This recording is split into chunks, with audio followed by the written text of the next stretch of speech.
Dərs oxumaq üçün motivasyonun gəlməsini gözləyirsənsə, hələ çox gözləyəsən. Çünki eşq məhəbbətin uca dağları ilə heç kim oturmur o masaya, içimən daxil. Bəzi insanlar düşünürlər ki, mənim dərs oxumağa qarşı böyük bir sevgim var və ona görə 6 saat, 10 saat dərs oxuyuram. Şaqar, yaxşısınız. Kim 6 saat, 10 saat dərsi eşq məhəbbətdən oxuyar da, yəni. Səhərin köründə təhqir olunaraq oyandığım üçün günorta bir yarım saat yatıram. Bugün 6 saat dərs oxuyacağıq. Valla nə oxudum mən də xatırlamıram. Burada sizə borcu göstərirəm. Ruslardan Allah razı olsun. Yəni çox gözəl nemətdir. Yeməkdən sonra qoşuluram Arzu müəllimlə dərsə. Biz Arzu müəllimə individual hazırlaşırıq. Buna baxmayaraq qrup dərslərində də qoşula bilirəm. Həftənin hər gün olur. Eyni zamanda hər gün müəllim məndən speaking götürür. Daha nə istəsin bir tələbə. Bizə bir güncəlləmə keçim.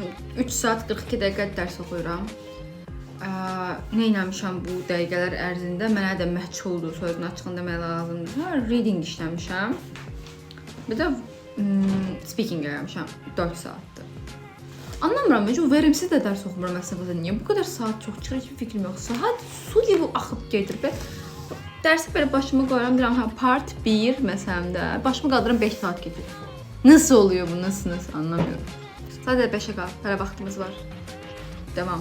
Ya saat o qədər tez keçir ki, dərs oxuyanda başa düşmürəm, ha vaxt başladım, ha vaxt bitirdim. Bir başımı qaldırıram ki, bu qədər saat olub, ciddiyəm bu konuda. Siz də belə şeylər yaşayırsınızmı, yoxsa tək mən dərs oxuyanda özümü itirirəm? Rəylərdə yazmağı unutmayın. Bugün 6 saat mənə bəsdir. İzlədiyiniz üçün təşəkkürlər.